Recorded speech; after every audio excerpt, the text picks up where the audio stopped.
Bonjour à tous, je vais vous présenter mon poulailler mobile. Donc c'est un premier prototype et c'est un poulailler mobile qui est déplaçable à la main par une seule personne et il fonctionne avec 4 roues, 2 roues à l'arrière qui sont fixées à la structure et 2 roues sur un diable, et je vais vous montrer comment ça fonctionne. Donc les 2 roues arrière qui sont sur la structure, c'est en fait un tube qui est glissé dans un profilé carré. Donc ce sont 2 roues qu'on peut enlever et mettre en soulevant le poulailler via les 2 poignées ici. Donc il y en a de part et d'autre du poulailler.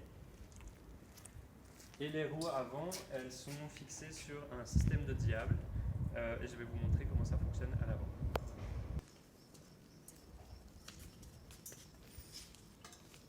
Donc le système à l'avant, ça fonctionne comme un diable.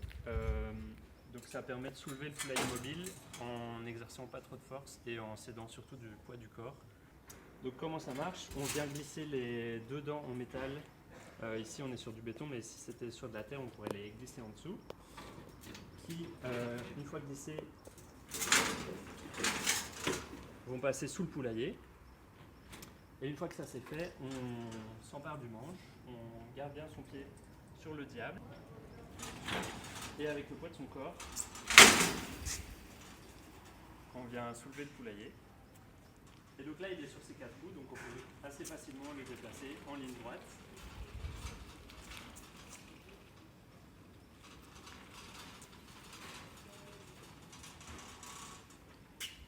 D'avant en arrière. Et ensuite, pour le reposer, on relève le manche, on pose bien son pied pour amortir la chute.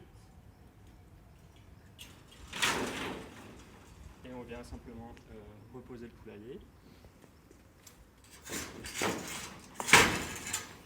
Ensuite, on récupère le diable. Et l'avantage de ce système, c'est que si on a un poulailler, on a un diable. Mais si on a 5 poulaillers, on n'a toujours qu'un seul diable. Donc ici, juste à l'avant, on a une porte. Un système très simple. Donc c'est un cadre en tube qui glisse dans des U. Et donc on peut facilement fermer le poulailler. Donc ici on va voir l'ouverture du toit, donc toute la partie, tout le toit est fixe sauf une partie qui est amovible. C'est le même principe que la porte, ça veut dire que c'est un cadre en tube qui glisse dans des profilés en U. Donc ça s'ouvre en poussant le cadre latéralement.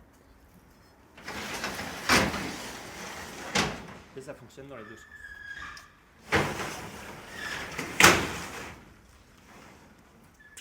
Donc ici, une fois ouvert, on a accès au mangeoire.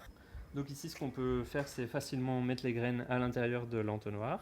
Le bas de l'entonnoir est 1 cm plus bas que le haut de la mangeoire, ce qui fait que les graines ne vont pas déborder et ne vont pas tomber par terre, mais elles vont s'accumuler dans la réserve une fois qu'on aura atteint un certain niveau dans la mangeoire. Et l'avantage d'avoir ces graines qui s'accumulent dans l'entonnoir, c'est que on peut ensuite faire glisser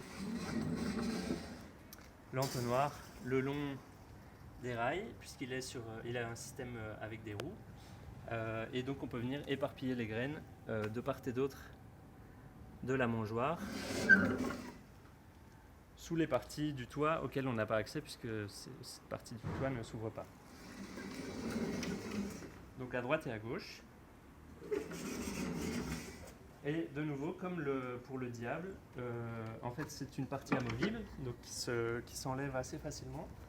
Ce qui fait qu'on peut utiliser le même entonnoir pour alimenter les 2 côtés du poulailler. Et même on peut avoir un seul entonnoir pour nos différents poulaillers,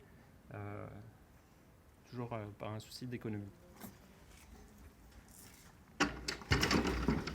Donc je viens le replacer, ça se replace assez facilement. Maintenant on va voir pour rentrer dans le poulailler. Donc le poulailler, on peut y accéder par cette partie. Et ici on a une marche, donc on peut poser son pied.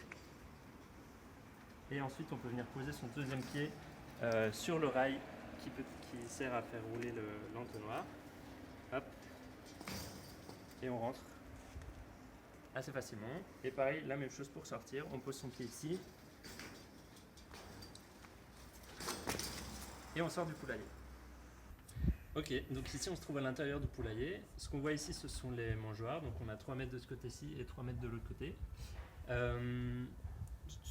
Pour chaque 3 mètres, on a une capacité de 40 kg de graines, ce qui fait 80 kg, donc environ 2 jours d'autonomie pour 150 poulets.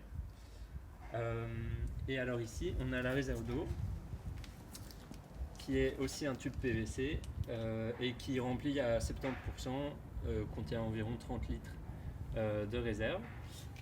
Il est sur un système légèrement amovible, ce qui fait que quand on déplace le poulailler, l'eau se met légèrement à niveau. Et il alimente 2 abreuvoirs ici, via un tuyau. Et ce sont des abreuvoirs automatiques qu'on trouve assez facilement dans le commerce. Et alors le dernier élément du poulailler, ce sont des bâches amovibles qu'on peut venir poser sur chacune des faces selon les vents dominants pour protéger donc, du vent et de la pluie. Ce sont des bâches qu'on trouve dans le commerce assez facilement. Elles sont doublées, donc on a 2 couches de bâches et on a ce petit système-là avec un élastique. Donc on vient glisser l'élastique dans les 2 œillets et ensuite on vient faire le tour de la structure et on attache l'élastique comme ça. Et ça, du coup, pour tous les œillets de la bâche.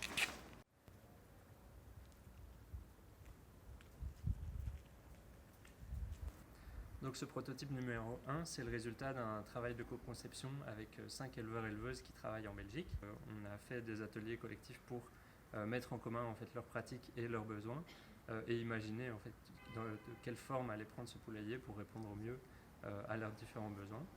Là, la suite, c'est que ce poulailler il va être envoyé au champ, testé à la ferme et donc un des éleveurs qui a participé à la co-conception va nous faire des retours sur ce qui fonctionne et ce qui ne fonctionne pas pour que le prototype numéro 2 inclue ces différents paramètres, sachant que moi-même, en le construisant, j'ai déjà différents points d'attention sur lesquels je sais que je vais devoir travailler. Voilà, mais donc si vous-même vous êtes intéressé par des poulaillers mobiles ou si vous travaillez déjà avec ce genre d'outils, n'hésitez pas à m'écrire en commentaire votre avis, ça m'intéresse vraiment de savoir ce que vous en pensez. Et si vous êtes intéressé aussi de connaître la suite de ce projet, n'hésitez pas de nouveau à m'informer. Je serais vraiment très ravi d'avoir toutes ces informations de votre part. Voilà.